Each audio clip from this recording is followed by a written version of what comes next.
বাড়িতে ছোট বাচ্চা আছে? তাহলে তো নিত্য নতুন চটজলদি টিফিনের আইডিয়া ভীষণই জরুরি। সাথে হতে হবে সুস্বাদু এবং স্বাস্থ্যকর। এরকমই একটি রেসিপি নিয়ে আজ এসে গেছি। নিয়ে নিয়েছি 1 কাপ সুজি, সাথে 1 কাপ দই।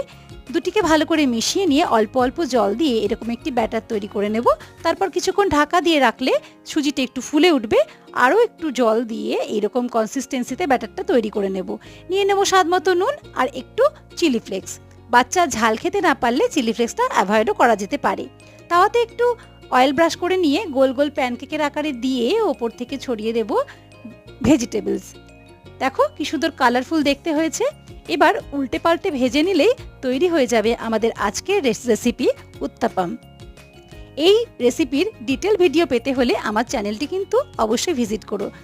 আর বানানোর পরে এটা খেতে কেমন হয়েছে অবশ্যই আমাকে লিখে জানিও। সবাই খুব ভালো থেকো। ধন্যবাদ।